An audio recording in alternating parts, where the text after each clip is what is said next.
Well, I chose to study business information technology because I did have a fundamental passion for technology, but I know I didn't want to do an 100% computer science degree or computing degree. And whenever I was looking at the prospectuses in other universities, the computer science just seemed very, very tech heavy and very program heavy, which is not what I wanted to do. But at University of Kent, where they had the business and the technology combined, it just seemed like a well-balanced, a well-rounded degree, and that's what I was looking for.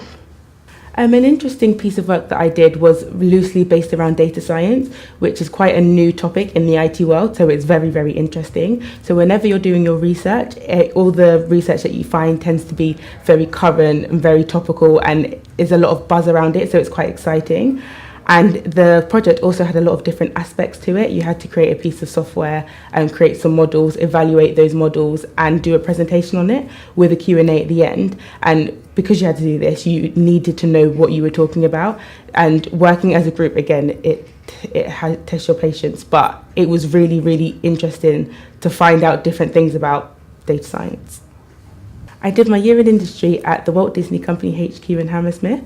I was a digital operations intern, which meant I was in charge of the website, and on the website I was in charge of mostly games and videos. So the role I had at Disney actually changed. I started off as their asset management intern, which then changed to the digital operations intern. And with that name change, some of my responsibilities changed. At first I wasn't in charge of any gaming, but then with the new role, that became my baby almost. And I was also in charge of the video workflow, which meant that all the videos that needed to go onto the website, and this is for EMEA, so this is Europe, Middle East and Africa, I was in charge of making sure they got uploaded, then checking that they got into the right place, they had the right metadata, which is all of the labels that are on them.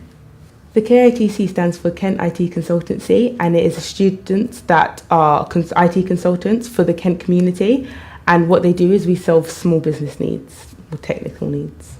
Well, I chose to work at the KITC because ever since college, and that's where my passion for IT stemmed from, I thought of consultancy as a job. That's the main job that I knew about in the IT industry, and it did sound quite interesting.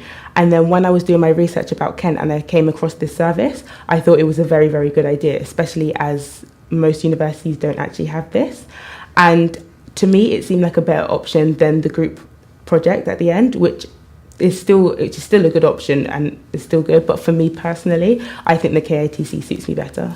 After I graduate, graduation, I have a graduate job waiting for me. So I'm going to be working at a company called M&G Prudential, which is M&G and Prudential PLC merged together.